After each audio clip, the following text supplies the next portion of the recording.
Hello students, good morning. Welcome to the class of accountancy students. Today we are discuss about how to frame the realization account. Students, realization account से related आपने all journal entries discuss कर चुके हैं, ठीक है। Closing किस तरीके से करते हैं, एसेट्स और लाइबिलिटीज़ का कैसे हम सेटल करते हैं अपनी लाइबिलिटीज़ को, या फिर कैसे रियलाइज्ड करते हैं अपनी एसेट्स को, and all journal entries related to expenses भी आप सीख चुके हैं।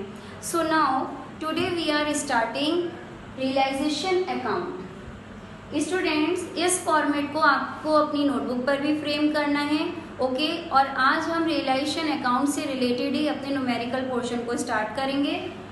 नंबर 1, जैसा कि आपको बताया कि all assets transfer to debit side of realisation account at their book value. तो हमने वही किया है, land and building, plant machine, furniture, stock, debtors, goodwill, okay, investments, सारी एसेट्स हमने देयर बुक वैल्यू पर ट्रांसफर कर देंगे debit side of realisation account. And just like assets, all liabilities transfer to credit side of realisation account. इसमें आपका कुछ assets ऐसी थी जिससे रिलेटेड हमने क्या किया था, प्रोविजंस क्रिएट करते हैं। तो प्रोविजन फॉर डीडी आ चुका है डेटर्स से related, and IFR investment fluctuation reserve भी हमने ट्रांसफर कर दिया जो हम क्रिएट करते हैं इन्वेस्टमेंट से रिलेटेड, ओके।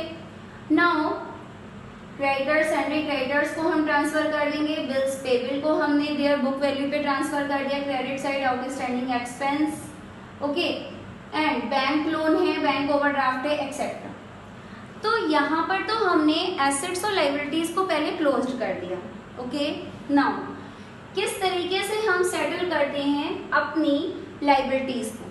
लाइबिलिटीज को सेटल करने का तरीका क्या बताया था कि या तो कोई भी पार्टनर लाइबिलिटीज को क्या कर देगा, पेड कर देगा अपने बिहाफ पर, अदरवाइज फर्म को अपनी लाइबिलिटीज को पेड करना पड़ेगा। तो यहाँ से हम स्टार्ट करते हैं डेबिट साइड से। रियलाइजेशन अकाउंट क्या करेगा, डेबिट साइड में हम अपनी लाइबिलिटीज का पेड दिखाएंगे। तो टू कैश और बैंक, लाइबिलिटीज पेड कर रहे हैं हम, creditors, okay, bills payable, outstanding expense, bank loan और बैंक ओवरड्राफ्ट, ओके, हमने इसको पेड कर दिया। नाउ रियलाइजेशन में डेबिट साइड में ही हम क्या करते हैं, एक्सपेंसेस को पेड करते हैं। अगर क्वेश्चन साइलेंट है एक्सपेंस से रिलेटेड, तब हमने क्या करा, टू कैश और बैंक से रियलाइजेशन एक्सपेंस को पेड कर दिया। अदरवाइज अगर किसी पार्टनर ने अपने बिहाफ पर फर्म का एक्सपेंस कर दिया है, तब क्या एंट्री बताई थी आपको, realisation debit to partners, concern partners capital account. तो partners capital account realisation expense से क्या हो जाएगी, इंक्रीज हो जाएगी, बट फर्म का वो भी एक्सपेंस ही है, तो हमने डेबिट साइड में उसको ट्रांसफर कर दिया। एंड नाउ रियलाइज्ड करेंगे हम अपनी एसेट्स को, ओके। तो एसेट्स को रियलाइज्ड करने के लिए भी टू ऑप्शंस हैं आपके पास में, या तो कोई भी पार्टनर किसी एसेट्स को टेक ओवर कर लेगा, अदरवाइज फर्म क्या करेगी, उस एसेट्स को रियलाइज्ड करेगी जिससे कैश और बैंक इंक्रीज हो जाएगा। एंड फायदे को हम credit side of realisation account में ट्रांसफर करते हैं। तो यहाँ पर बाई बैंक और कैश से एसेट्स रियलाइज्ड मैंने लिख दिया है, land and building, plant machine, furniture, stock, debtors, okay. Then bad debts recovered, अगर कोई से लास्ट ईयर के बैड डेब्ट्स रिकवर्ड हो जाते हैं तो वो अमाउंट भी हमारे फायदे में आ जाएगी और हमने credit side of realisation account में ट्रांसफर कर देंगे। Then students, if partners take over any assets, okay, then हम एंट्री क्या करते हैं, partners capital account debit to realisation, और रियलाइजेशन में क्रेडिट साइड में कंसर्न पार्टनर्स कैपिटल अकाउंट आ जाएगा। Now closing entry of realisation account की, या तो रियलाइजेशन पे प्रॉफिट होगा, अदरवाइज लॉस हो जाएगा। अगर लॉस होता है देन ट्रांसफर करेंगे बाई पार्टनर्स कैपिटल अकाउंट, और लॉस ऑन रियलाइजेशन को हमने ट्रांसफर कर दिया। और अगर गेन ऑन रियलाइजेशन होगा देन डेबिट साइड से हम ट्रांसफर कर देंगे realisation debit to partners capital account profit के लिए, और अगर लॉस होता है then partners capital account debit to realisation. इस तरीके से हमें अपने रियलाइजेशन अकाउंट को तैयार करना है, ठीक है। तो नाउ स्टूडेंट्स, हम रियलाइजेशन अकाउंट से रिलेटेड आज क्वेश्चन करने जा रहे हैं, question number 18।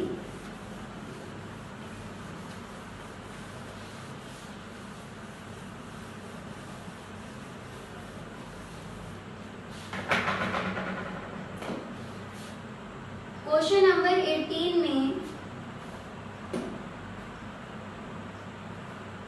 First of all balance sheet given है students.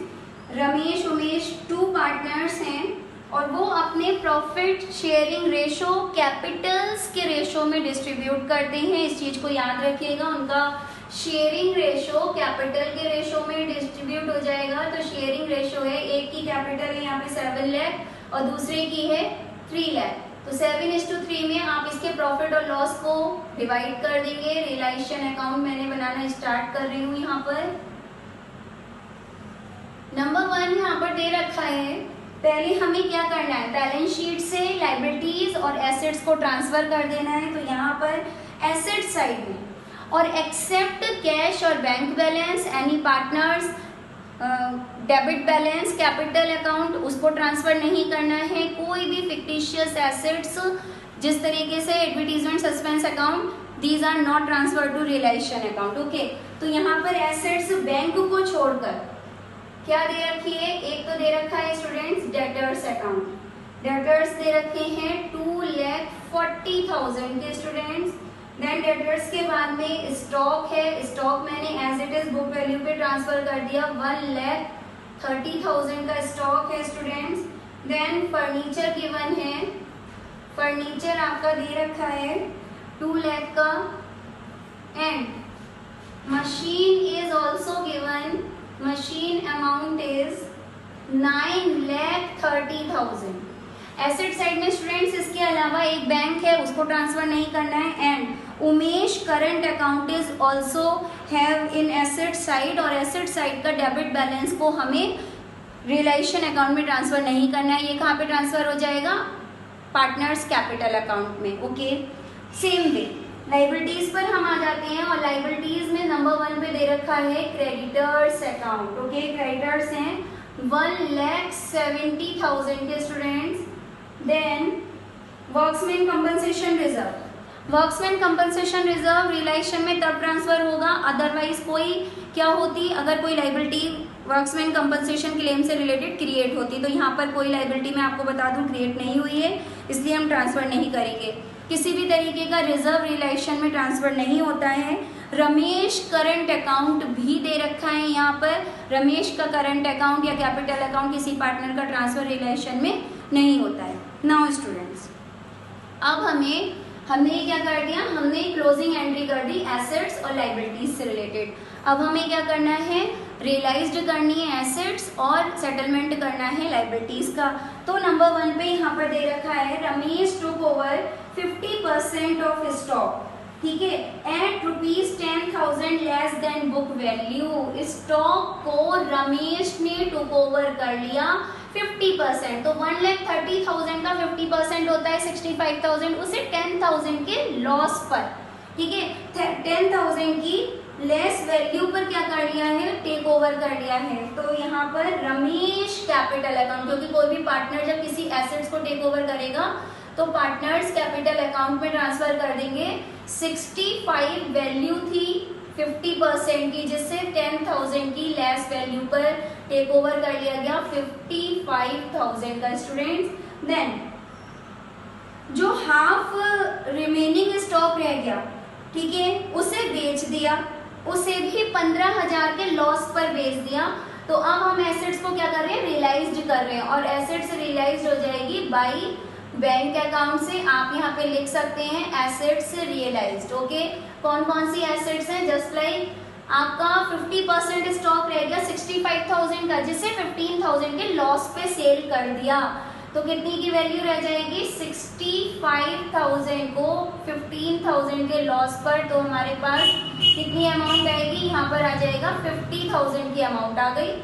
Then debtors were realised at a discount of 5%, debtors का 5% हमने निकाला, ठीक है, 5% हो जाएगा 12,000। 12,000 को अगर हम डिडक्ट कर देते हैं तब हमारे पास डेटर्स रियलाइज्ड हो गए, डेटर्स 2,10,000 28,000 के स्टूडेंट्स। देन यहाँ पर फर्नीचर टुक ओवर कर लिया है उमेश ने 50,000 का एंड मशीन को सोल्ड कर दिया, तो मशीन सोल्ड करने से कैश आएगा तो वो भी रियलाइज्ड में आ जाएगा। मशीन हमने सोल्ड कर दी 4,50,000 के स्टूडेंट्स। ओके, तो इस तरीके से हमारी सारी एसेट्स आ चुकी हैं। ओवरऑल हम अमाउंट लिख देंगे इसकी ऐड करके 8, 5 और 5 10 और 2 12, 4 और 2 6 और 1 7, 7,28,000 का हमारे पास कैश रियलाइज्ड होके आ चुका है। अब एक मैंने एंट्री इसमें बीच में बोली थी कि एक पार्टनर ने, उमेश ने फर्नीचर टुक ओवर कर लिया, तो फर्नीचर न लिखे, हम उमेश की कैपिटल लिख देंगे। उमेश कैपिटल अकाउंट 50,000 का फर्नीचर उसने टुक ओवर कर लिया था। Then students creditors were paid in full. ये चीज बहुत जरूरी है कि आपने लाइबिलिटीज को किस तरीके से सेटल करा, ठीक है। तो यहाँ पर कहा जा रहा है कि क्रेडिटर्स को कंप्लीटली फुल पेमेंट कर दिया गया है, तो टू बैंक अकाउंट से क्रेडिटर्स को हमने पेड करा। यहाँ पर आप लिख सकते हो लाइबिलिटीज पेड। ओके, कितने की कंप्लीट फुल कर दिया, तो 1,70,000 के क्रेडिटर्स के इसको हमने कंप्लीटली पेड कर दिया। एक अनरिकॉर्डेड बिल फॉर रिपेयर्स था जिसको सेटल कर दिया। 1,60,000 का आपका एक अनरिकॉर्डेड बिल ऑफ रिपेयर्स था जिसको 1,40,000 में सेटल कर दिया। तो यहाँ पे this is called unrecorded liability. Okay student, जिसको 1,40,000 में सेटल कर दिया है, तो यहाँ पर आ जाएगी आपकी अमाउंट 7 और 4 11, 3,10,000। नाउ स्टूडेंट्स अब आप कैलकुलेट कर सकते हैं, यहाँ पे हम सारी एंट्रीज कर चुके हैं और अब हम टोटल करेंगे, तब हमारे पास टोटल आ जाएगा 18,10,000 का। एंड स्टूडेंट्स 18,10,000 में से अगर हम इस इनकम को डिडक्ट करते हैं तो ऑब्वियस सी बात है कि हमें लॉस हो जाएगा और लॉस को हम ट्रांसफर कर देंगे। यहाँ पे हमारे पास पार्टनर्स दे रखे हैं रमेश एंड उमेश, ठीक है। 7:3 के रेशो में हम इसको डिस्ट्रीब्यूट करेंगे और हमारे पास लॉस आएगा 8,07,000 का। इसको आप 7:3 में अगर डिस्ट्रीब्यूट करेंगे,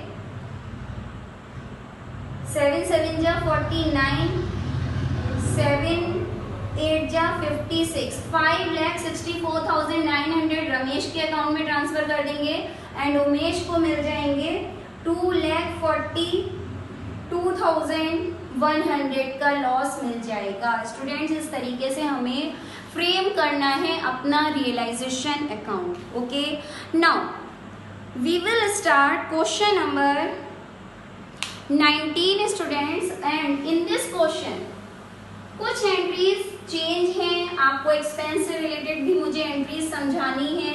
ओके, कि हम अकाउंट में किस तरीके से उसको पुट करेंगे। वैसे तो आई थिंक आपको आ गया होगा अच्छे से समझ में, बट तब भी एक बार मैं अपनी तरफ से अपनी रेस्पॉन्सिबिलिटी पूरी करना चाहती हूँ। क्वेश्चन नंबर 19 है यहाँ पर, इसमें भी आपको रियलाइजेशन अकाउंट ही बनाना है स्टूडेंट्स। एंड रियलाइजेशन अकाउंट बनाने के लिए हमें क्या करना है, आप सबसे पहले जैसा कि मैंने बताया एसेट्स और लायबिलिटीज को हम ट्रांसफर कर देंगे। एसेट्स एंड लायबिलिटीज को ट्रांसफर करना है हमें। रियलाइजेशन अकाउंट में क्लोजिंग एंट्री पास करनी है, तो मैं बता दूं आपको एसेट्स में दे रखा है बिल्डिंग स्टूडेंट्स है 1,20,000 की। इन्वेस्टमेंट्स भी दे रखे हैं, इन्वेस्टमेंट स्टूडेंट्स हैं 30,600 के। 2 डेटर्स एंड डेटर्स के साथ में स्टूडेंट्स यहाँ पर प्रोविजन फॉर डीडी भी गिवन है इस क्वेश्चन में। तो मैंने क्या बताया, कंप्लीट बुक वैल्यू से डेटर्स ट्रांसफर हो जाएंगे। 34,000 के डेटर्स ट्रांसफर कर दिए और हाथ के हाथ हम क्या करेंगे, प्रोविजन फॉर डीडी को liabilities this liability will be transfer to credit side of realisation account. 4,000 का हमने प्रोविजन फॉर डीडी ट्रांसफर कर दिया। देन स्टूडेंट्स बिल्स रिसीवेबल भी गिवन है। बिल्स रिसीवेबल 37,400 का दे रखा है। बैंक ट्रांसफर होगी नहीं, प्रॉफिट लॉस अकाउंट ट्रांसफर नहीं होगा एसेट साइड से। गुडविल भी ट्रांसफर हो पर जब हम फर्म को डिसॉल्व करते हैं 4000 की स्टूडेंट्स गुडविल की वैल्यू। नाउ अब हमें अपनी लाइबिलिटीज की क्लोजिंग एंट्री करनी है एंड लाइबिलिटीज की क्लोजिंग एंट्री करने के लिए हमें क्या क्या दे रखा है यहाँ पर स्टूडेंट। सबसे पहले क्रेडिटर्स गिवन है एंड क्रेडिटर्स स्टूडेंट्स हैं 80,000 के एंड यहाँ पर स्टूडेंट्स एक दे रखा है Mrs Pradeep loan account liabilities में, ठीक है। यहाँ पे दो पार्टनर प्रदीप और राजेश तो दे रखे हैं, लेकिन लाइबिलिटीज साइड में Mrs Pradeep loan account, this is the third party. तो थर्ड पार्टी से रिलेटेड लाइबिलिटी आपको ट्रांसफर करनी है, तो मिसेस प्रदीप लोन अकाउंट को हम ट्रांसफर कर देंगे। 40,000 का इनसे लोन ले रखा है and Rajesh loan account, there is difference. Mrs Pradeep loan account, Mrs Pradeep is not the partner of the firm, ठीक है, तो इसलिए थर्ड पार्टी का लोन ट्रांसफर करा, बट राजेश फर्म का पार्टनर है, राजेश का लोन अकाउंट हमने ट्रांसफर रिलेशन में नहीं किया। IFR को ट्रांसफर कर देंगे। इन्वेस्टमेंट फ्लक्चुएशन रिजर्व दे रखा है यहाँ पे 8,000 का, okay students. Now capital account, इतना हमने एसेट्स और लाइबिलिटीज को क्लोज्ड कर दिया। अब हम अपना सेटलमेंट स्टार्ट करते हैं। तो नंबर 1 सेटलमेंट दे रखा है, Pradeep agreed to pay of his wives loan. Pradeep partner है, ठीक है, उसने एक लाइबिलिटी खुद से पेड ऑफ करनी चाहिए, तो क्या एंट्री हो जाएगी, प्रदीप कैपिटल अकाउंट से उसने वाइफ्स लोन को पेड कर दिया कंप्लीट 40,000 का, ओके स्टूडेंट्स।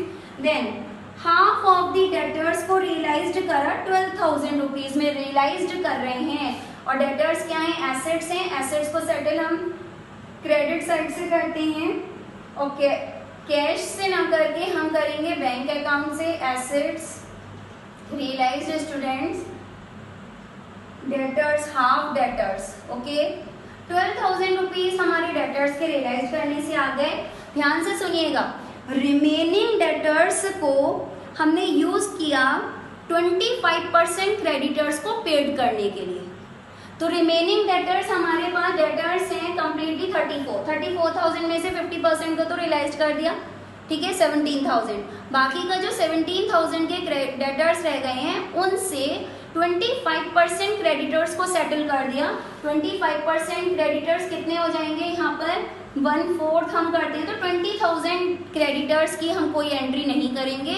20,000 रुपीज के क्रेडिटर्स को हमने 17,000 के डेटर्स से सेटल कर दिया, okay, then no entry will be passed. अब आगे इन्वेस्टमेंट सोल्ड कर दिए टू राजेश को। राजेश ने किसी एसेट्स को टुक ओवर नहीं करा, एसेट्स टेकन नहीं किया है, उसको सोल्ड करा, तो हमारे पास तो हमारे पास रुपीज आ जाएंगे इन्वेस्टमेंट्स के नाम पर। स्टूडेंट्स इन्वेस्टमेंट्स सोल्ड कर दिए 27,000 के, ओके। देन बिल्डिंग को रियलाइज्ड कर दिया, कैश आ गया हमारे पास, बिल्डिंग आ गई 1,52,000 की रियलाइज्ड कर दी। Now remaining creditors have to be paid after 2 months, okay, they were paid immediately, तो उसे क्या मिल गया, उसको हमें उससे डिस्काउंट मिल गया 2% पर एनम का, सॉरी 10% पर एनम डिस्काउंट पर, ठीक है। तो हमने क्रेडिटर्स, अब आप निकालेंगे यहाँ पर 60,000 के remaining creditors, okay, remaining creditors में 10% का डिस्काउंट निकालेंगे पर एनम में। 2 months बिफोर उसने इमीडिएटली पेमेंट कर दिया, हमने पेमेंट कर दिया, तो हमें डिस्काउंट रिसीव्ड हो जाएगा। तो वो 1,000 का हमने डिस्काउंट रिसीव्ड क्या कर दिया, डिडक्ट कर दिया। तो नाउ हम क्या करेंगे, टू बैंक अकाउंट से लाइबिलिटी पेड में लिखेंगे, लाइबिलिटी पेड, क्रेडिटर्स को कितने रुपीस पेड कर दिए हमने, 59,000। जब आप कैलकुलेट करेंगे 60,000 का 10% इंटू 2/12 करके 2 months का है, okay. Then students, bills receivables were settled at a loss of 1,400. Bills receivable this one 37,400, इसको भी हमने लॉस पर सेटल कर दिया, तो 36,000 हमारे पास बिल्स रिसीवेबल से भी रुपए आ गए। नाउ स्टूडेंट्स रियलाइजेशन एक्सपेंस दे रखे हैं, रियलाइज रियलाइजेशन एक्सपेंस से रिलेटेड कोई इंफॉर्मेशन नहीं है, तो फर्म का खर्चा फर्म ही पेड कर रही है, तब यहाँ पर हम क्या लिख सकते हैं, रियलाइजेशन एक्सपेंस, ओके, कितने रुपीस का है, 2500 का। तो यहाँ पर ये अमाउंट हो गई हमारा जो कैश पेड करा हमने एसेट लायबिलिटीज को पेड करने 61,500 का। एंड क्वेश्चन में यहाँ पर स्टूडेंट्स दे रखा है कि Pradeep was deputed to realise the assets and to pay off the liabilities, और उसे इसके लिए कमीशन 1000 का दिया जाएगा। तो टू प्रदीप्स कैपिटल अकाउंट, एक तरीके का जस्ट लाइक रेम्यूनरेशन हो गया, उसको कमीशन 1000 का कमीशन दिया गया। ओके, अगर ये लाइन दे रखी होती कि वही सारा एक्सपेंस भी बियर करेगा, तब फर्म अलग से कोई भी एक्सपेंस शो नहीं करेगी, ठीक है। और अगर फर्म ने पेड कर दिया है तब हम क्या एंट्री करेंगे, partners capital account debit to cash और बैंक अकाउंट से, ठीक है, तब वो पार्टनर्स कैपिटल अकाउंट उससे कम हो जाता है। लेकिन ऐसी इंफॉर्मेशन यहाँ पर कुछ नहीं है। नाउ स्टूडेंट्स, अब आपको अपना ओवरऑल टोटल वगैरह करना है, तो यहाँ पर हमने टोटल करा, सॉरी अभी यहाँ पे अमाउंट रह गई हमारी 0 0 0 9 15 16 17 17 6 और 3 9 10 11 12 2 यस 2,27,000 इसका हमने टोटल करा स्टूडेंट्स। ये टोटल आया 3,59,000।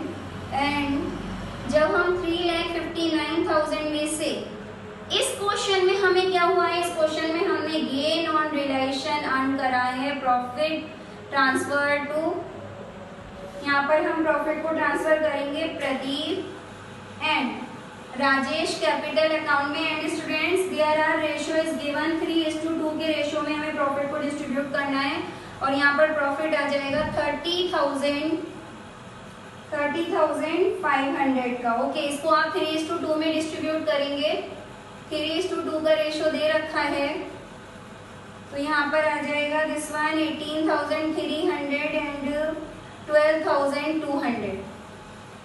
तो स्टूडेंट्स, मैं आपसे उम्मीद करती हूँ कि आप यहाँ पर क्वेश्चंस को भी अपनी नोटबुक पे नोट करेंगे। आपको रियलाइजेशन अकाउंट का फॉर्मेट करना है, और एक क्वेश्चन आपको होमवर्क असाइनमेंट में दिया जाएगा, उसको आपको कंप्लीट करना है। Okay, thank you.